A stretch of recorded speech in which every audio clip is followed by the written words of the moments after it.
Dr. Tom Jayram. I'm a urologic oncologist in Nashville and have a strong interest in bladder cancer and participate in a lot of initiatives regarding bladder cancer, whether it be research or trying to provide really cool access and to novel therapies for our patients with bladder cancer. So, as a urologist, the NIAGARA trial kind of hits a little bit different as someone who does a lot of radical cystectomies and treats a lot of patients with invasive bladder cancer.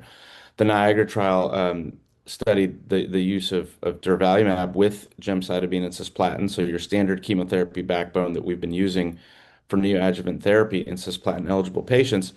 But you added durvalumab and you compared that to gemcitabine cisplatin only, and then doing a radical cystectomy. The real takeaway is that adding IO therapy matters and it helps. And we see that patients who had on that arm did better from an event-free survival standpoint, so disease recurrence, progression, or death. And then we also saw a signal with overall survival. So patients who got durvalumab before surgery, then had a cystectomy, and then got uh, s- treatment after surgery. So we call that sandwich therapy, where they're getting it before and after, did better in terms of overall survival, which is really, really important.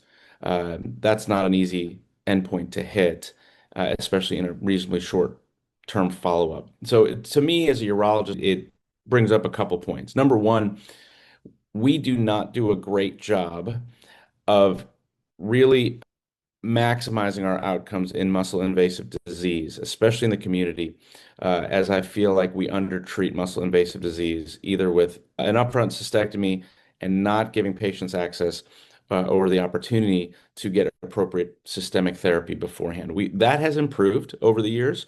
50 to 60% probably of eligible patients do receive it, which is much better than what it used to be, but there's still room for improvement. Now we see that the addition of immunotherapy to this, and we know immunotherapy is very, very popular, especially in urothelial carcinoma. It has produced really good outcomes and improvements in survival and quality of life. We know that the addition of this matters, and it helps patients. The important things in the study that I also took out is that there was not a whole lot of added toxicity from adding the immune therapy agent. Sometimes we get concerned about, well, if we give them more treatment up front, they won't be able to get a cystectomy.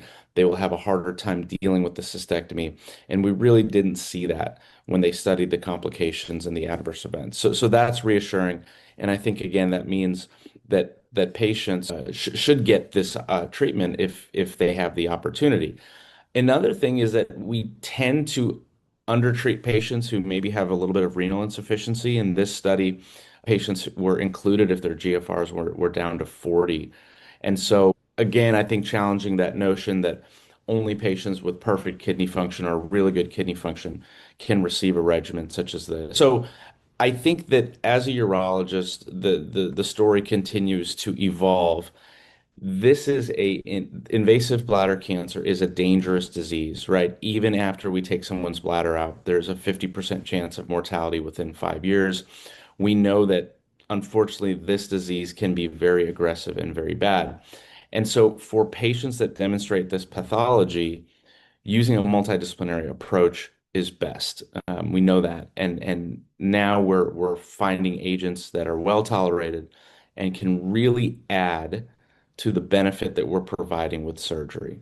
The hope is that as we get more data and we can understand this disease a little bit better, that maybe one day we won't be able to rely on removing someone's bladder. Maybe there are bladder preservation strategies that can help, that can be instituted, that where patients can keep their bladders and still be clear of disease. And that's something that I think the field is working towards. But for now, I think the important thing is that the addition of immunotherapy does make a difference, and it's going to continue to be studied in kind of related ways in muscle invasive bladder cancer in terms of how much immunotherapy is needed. Can we stop immunotherapy potentially if patients have a complete response after cystectomy? Are there markers that we can use to monitor response and to predict the needs for further therapies? These are all areas of active research and things that I think as urologists who do radical cystectomies, we should be aware of.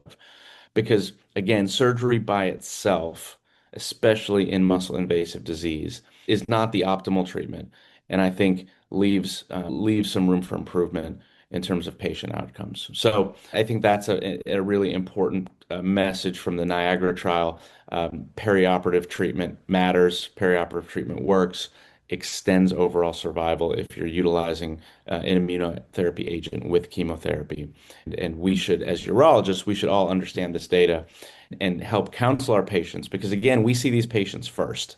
We're kind of that primary touch point after we make the diagnosis of muscle invasive disease. We're the ones who are quarterbacking what they do next. And so incorporating this multimodal approach into our discussion and our talk track is a really, really important thing that we should all take away from this.